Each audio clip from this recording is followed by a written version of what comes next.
et il relance l'enregistrement. Vas-y. Et là, c'est bon. Ok, l'histoire des Fab Labs, moi je la fais commencer. Je vais vous refaire le truc du coup. Tu veux faire un clap? Merci. L'histoire des Fab Labs, je la fais commencer il y a 400 000 ans quand des gens se sont rendus compte qu'on pouvait fabriquer des outils en tapant sur des cailloux. Les archéologues se rendent compte qu'ils ne faisaient pas ça n'importe où, qu'ils faisaient ça toujours au même endroit. Sans doute qu'il y avait des silex à proximité, des sangliers et de l'eau, et des troncs d'arbres confortables pour pouvoir s'installer pour faire ces travaux-là. Ils ne les faisaient pas n'importe où, et il y avait des ateliers qui étaient dédiés à cette activité. Ensuite, si on continue d'avancer, il y a tout ce qui est tradition orale qui permettait de transmettre les connaissances, mais la tradition orale, ça impose, c'est un moyen de discussion synchrone. C'est-à-dire ça impose que tout le monde soit là au même endroit. Et avec le développement de l'écriture, ça a permis d'avoir des transmissions asynchrones. Donc d'abord, transmission asynchrone où on déplaçait des grosses tablettes de pierre. Ensuite, on a découvert le parchemin, ce qui permettait d'être plus léger, mais ça coûtait excessivement cher. Et au premier millénaire en Chine et au deuxième millénaire en Europe, on a découvert l'imprimerie, ce qui a permis aussi de commencer à diffuser les connaissances de manière beaucoup moins coûteuse. Donc ça a permis d'enseigner de manière asynchrone et de transmettre des connaissances, d'échanger, de débattre. Ensuite, si on continue d'avancer dans l'histoire, on a tout ce qui est la formation des corporations, donc l'organisation des gens pour transmettre leur savoir et pour éventuellement privatiser un petit peu leur savoir pour éviter que n'importe qui ne s'en empare et n'en fasse usage. Et on a aussi, si on commence à arriver au 19e siècle, on a tout ce qui est, je vais utiliser un gros mot, la grammatisation de l'activité. C'est-à-dire on va commencer à voir apparaître les premiers métiers à tisser jacquard, c'est-à-dire les premiers métiers à tisser qui étaient automatiques. Les premiers métiers à tisser qui prenaient la connaissance de l'ouvrier pour l'injecter dans une machine. À partir de là, ça a donné lieu d'ailleurs à des révoltes assez considérables de la part des ouvriers tisserands, notamment à Lyon, ou peut-être aussi à Saint-Étienne, qui se révoltaient contre ce début de prolétarisation. Donc le fait qu'on fasse perdre le savoir qui mène à la création d'un objet. On a ensuite l'invention des ordinateurs et dans les années 50-60, les premiers interfaçages des ordinateurs avec la machine. Là, on continue de retirer l'intelligence de la main au profit de l'intelligence intellectuelle, où c'est la machine qui va avoir le geste musculaire. Donc vous n'avez plus à apprendre le geste musculaire pour arriver à votre objet, vous n'avez plus qu'à saisir les concepts qui mènent à votre objet. On arrive à un travail de plus intellectuel. Et ensuite, donc, dans les années 70, 80, 90, l'émergence d'Internet qui permet de faire complètement s'effondrer le coût de transmission des connaissances qui avait déjà été facilité par l'invention de l'imprimerie dont j'ai parlé précédemment.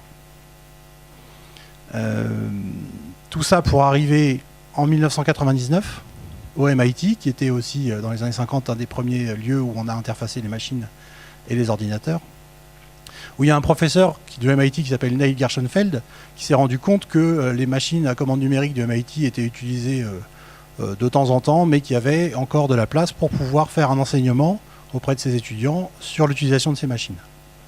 Et donc, il a décidé de leur montrer comment ça marche et de voir ce qui se passerait. La première chose qu'ont fait les étudiants, c'est de fabriquer une copie des clés qui permettaient d'accéder au lieu pour avoir accès au lieu le soir et le week-end. À partir de là, il s'est rendu compte aussi que les étudiants, ils faisaient les projets dont ils avaient besoin. C'est-à-dire, il y en a un qui avait une étagère de cassé, qui avait besoin de refaire une patère pour rattacher son étagère, et ben, il le faisait sur place, et puis voilà. Et il y en a un qui avait besoin de faire un prototype pour son nouveau projet super bien de start-up, et ben, il le faisait aussi. Et les gens faisaient leur projet, et les gens collaboraient entre eux pour voir comment est-ce qu'on pouvait arriver à faire leur projet. Dans les donc 99, comment fabriquer presque n'importe quoi, c'était le titre de son cours. Dans 2002, il conceptualise le fait de mettre à disposition des gens des machines à commande numérique et de les laisser faire ce qu'ils avaient envie de faire en fait, sans les contraindre. Et ça donne ce qu'on appelle la première version de la charte des Fab Labs. Et en 2002, on commence à avoir le titre de Fab Lab. Et je crois que c'est l'époque où le deuxième Fab Lab naît dans le monde, en Norvège. Ça doit être à peu près par là. Si maintenant on attaque l'aspect français, en 2005-2006, il y a le Fab Lab à Toulouse Artilect qui se crée. Je crois que c'est à peu près ça. Et ensuite, donc, on va avoir, grosso modo, le rythme, c'est un doublement du nombre de Fab Labs en France et dans le monde tous les ans. En 2009, il y a le Fac Lab à l'université de Cergy-Pontoise, qui est le premier Fab Lab universitaire en France qui se crée. Oui. Et voilà, vous m'entendez bien? Bon. Voilà pour l'histoire des Fab Labs. Il y a un an, on a créé le réseau français des Fab Labs, qui est donc la première association formelle nationale qui regroupe les Fab Labs. On est une quarantaine de Fab Labs membres pour l'instant. Je ne désespère pas que Open Factory adhère un jour. Voilà, bravo Johan, merci. Voilà pour l'aspect Fab Lab en France. Quelle est l'activité aujourd'hui? On se rend compte qu'il y a beaucoup, le mot Fab Lab a beaucoup buzzé ces dernières années. Il y a beaucoup de gens qui commencent à savoir ce que c'est. On m'a transmis sur Facebook une page du magazine qui est distribué dans les McDo, où il y a une pleine page sur les Fab Labs ce mois-ci. Si vous allez au McDo, récupérez le magazine. Voilà, donc le monde politique s'empare en tout cas du mot, sinon du concept. Le monde économique le fait aussi, et on en voit fleurir un petit peu partout. On en voit fleurir un petit peu partout avec des ambitions différentes, avec des objectifs différents et avec des gens différents. Qu'est-ce qui a été retenu comme définition de ce qu'est un Fab Lab par le réseau français des Fab Labs? La définition dont on s'est doté, c'est un lieu permanent ou temporaire dans lequel on démocratise l'accès à la fabrication numérique personnelle. Le mot le plus important là-dedans, c'est démocratiser. Je vous ai parlé d'Internet, je vous ai parlé du fait que déjà, il y a 400 000 ans, les gens se regroupaient pour faire des choses. Le démocratiser, c'est-à-dire qu'on met à disposition des gens à un coût nul ou un faible coût. Ça, après, chaque lieu fait comme il peut pour ne serait-ce qu'essayer de survivre. Donc on met à disposition des gens des machines à commande numérique. On met aussi à disposition des gens des machines qui sont analogiques, des scies, des clous, des marteaux. Mais c'est ce que je vous disais dans les années 50, on a fait passer l'intelligence musculaire dans la machine. Donc maintenant, la seule intelligence dont vous avez besoin, c'est l'intelligence d'imaginer ce que vous voulez et de le transcrire en langage informatique. Démocratiser, ça veut dire aussi, le mot anglais c'est empowerment, en français c'est capacitation, ça veut dire que vous mettez en capacité les gens de faire leur projet. Donc ça veut dire que le Fab Lab ne fait pas à la place des gens, ne fait pas leur projet à leur place. Ça c'est le rôle d'une entreprise, c'est le rôle de conseillers, de gens qui font du prototypage. Le Fab Lab permet aux gens d'acquérir les connaissances nécessaires à ce qu'ils puissent faire eux-mêmes leur projet. Donc, on est dans le do-it-yourself, faites-le vous-même. Mais on est aussi dans le do-it with others, faites-le avec les autres. C'est-à-dire que les connaissances vont vous être apportées par les autres utilisateurs du lieu. Là aussi, c'est contenu dans le terme de démocratiser. La démocratie, c'est le pouvoir du peuple. Et le peuple, c'est pas une somme d'individus qui ne se parlent pas. Le peuple, c'est les individus plus leurs interactions entre eux. Et donc dans un Fab Lab, vous allez avoir différents publics qui vont venir, vous allez avoir les utilisateurs habituels du lieu, vous allez avoir des gens qui viennent découvrir, vous allez avoir des gens qui ont vu de la lumière et qui sont passés. Et c'est important que vous mixiez ces gens parce que la vraie richesse d'un Fab Lab, c'est pas les machines qui sont dedans, c'est les relations entre les gens que vous allez pouvoir tisser. Et c'est en ça que le Fab Lab est d'une part un tiers-lieu, et d'autre part est vraiment un lieu en rupture. Si vous prenez une école, n'importe quelle école d'ingénieurs, ils ont des machines qui sont à disposition, qui sont plus ou moins à disposition de leurs élèves. N'importe quel atelier de fabrication, ils ont des machines qui sont à disposition des salariés. Ça a existé de tout temps, des salariés qui fabriquaient en plus de leur travail habituel, qui fabriquaient des objets dont ils avaient besoin ou qui faisaient un petit peu d'argent en faisant une demi-heure sur les machines pour fabriquer des trucs qu'ils allaient revendre le week-end. Ça a toujours existé. Ce qui est nouveau, c'est que c'est des publics différents qui se rencontrent. Et c'est des gens qui, normalement, n'auraient pas dû se rencontrer.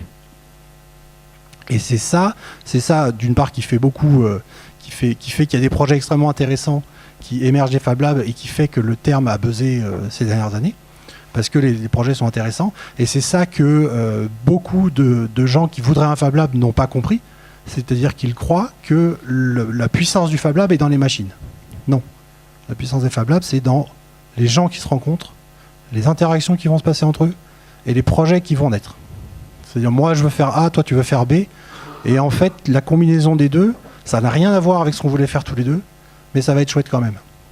Moi, j'ai travaillé en Fab Lab, donc au Fac Lab à Gennevilliers. Il y a une femme qui est arrivée un jour en disant « Moi, je voudrais voir s'il est possible de couper au laser du tissu parce que je suis couturière et je veux gagner du temps, et s'il est possible d'avoir en même temps un produit à mettre sur le tissu pour qu'il soit cautérisé et qu'il ne s'effiloche pas après la découpe. » Il a fallu 5 minutes pour lui dire que ce n'était pas possible, mais elle est encore là parce qu'elle a rencontré des gens sur place et ils ont monté des tas de projets ensemble. Autour de l'électronique et du tissu, ils ont fait une veste connectée. C'est encore à l'état de prototype. Ils ont fait deux vestes connectées. Ils ont fait une première veste qui est la reproduction du costume de mariage de Louis II de Bavière. C'est peut-être pas le bon Louis, c'est pas le bon numéro. En plus, c'est un roi de Suède. Et ils ont foutu des LED dedans, avec des boutons en plexiglas. Donc ils ont repris un costume de mariage du XVIIIe siècle et ils l'ont rendu complètement techno avec des LED et des trucs comme ça. Et le deuxième projet qu'ils ont fait ensuite, c'est une veste connectée pour les cyclistes avec dans le dos des LED qui permettent d'afficher la direction dans laquelle va tourner le vélo, soit à droite, soit à gauche. Voilà, ça c'est des exemples. Et elle est juste venue pour couper du tissu et en 5 minutes on lui a dit que c'était pas possible et elle aurait presque pu repartir là et ça serait arrêté là. Mais elle a rencontré des gens. Donc si vous faites un Fab Lab, vous équipez. La première machine que vous avez achetée, c'est une machine à café. La deuxième que vous avez achetée, c'est une bouilloire parce que moi je bois pas de café. Mais je bois du thé. Voilà, je crois que j'ai fait le tour. Fait le tour. Peut-être, comme il reste 10 petites minutes pour toi, on peut peut-être voir s'il y a des questions. Déjà par rapport à cette partie-là, est-ce qu'il y a des commentaires, des questions, des gens qui ne sont pas d'accord, quelque chose à ajouter, un exemple, une anecdote, je ne sais pas. Un point sur lequel j'ai pas été très précis. Je suis toujours extrêmement précis, c'est vrai. Eh ben on va continuer alors. Je vais te laisser partir travailler quelques minutes, Olivier. Je me mets au fond là-bas. Voilà. Et puis je vais inviter Laurence à nous rejoindre. Et puis je sais pas si Pierre, si tu veux commencer, ou Laurence, vous voyez, c'est vous qui voyez lequel Pierre, des deux. Laurence, Pierre. Pierre est installé, donc Pierre va commencer. On fait ça à Shifumi. Je suis installé, j'aurais peut-être pas dû en fait. Pas de problème, tout va bien. Tout va bien. Non, vas-y.